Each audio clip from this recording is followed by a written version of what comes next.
Entertainment کی دنیا سے خبر دیں آپ کو، اسلام آباد میں امریکی فلم ساز جینیفر ہالی کی دستاویزی فلم کی نمائش، وفاقی وزیر جمال شاہ نے نمائش کا افتتاح کیا۔ تفصیلات عمران کومل کی اس رپورٹ میں۔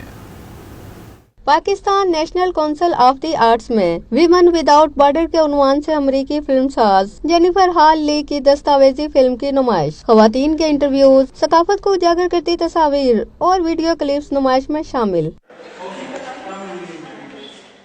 وفاقی وزیر جمال شاہ نے نمائش کا افتتاح کرتے ہوئے کہا کہ آج اگر خواتین کو پارلیمنٹ میں 55% نمائندگی دے دی جائے تو پاکستان کا مستقبل روشن ہوگا۔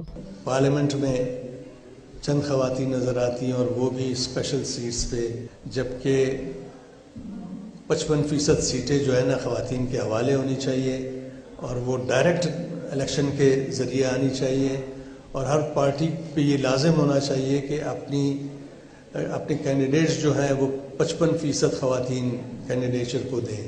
نمائش کے شرکا نے کہا کہ دستاویزی فلم میں پاکستانی خواتین کے جذبے کی بھرپور عکاسی کی گئی۔ دنیا کی عورتوں سے زیادہ پاکستان کی عورتیں محنتی ہوتی ہیں، اس کے بارے میں سارا ڈپکٹ کیا گیا ہے۔ اسی تمام پینٹنگ سے دنیا کو یہ پتہ چلے کہ ہماری پاکستانی عورتیں کتنی امپاورڈ ہیں۔ پاکستانی عورتوں میں اتنے ڈفرینٹ رنگ ہیں، اتنی ڈائیورسٹی ہے کہ ان کو اصل میں دیکھنے کے لیے آپ کو پورے پاکستان میں ٹریول کرنا ہوگا، اور یہ عورتیں جو ہیں یہ اتنی محنتی ہیں، اتنی اپنی انوائرمنٹ کے ساتھ وہ ہارمنی میں رہ رہی ہیں کہ بہت مجھے انسپائر کرتی ہیں۔ فلم ساز جینیفر ہالی کا کہنا تھا کہ پاکستان کی خواتین کی زندگیوں کی منفرد اور اچھوتی جھلک پیش کرنے کے لیے دور دراز کے دیہاتوں کا سفر کیا۔ عمران کومل، آج نیوز، اسلام آباد۔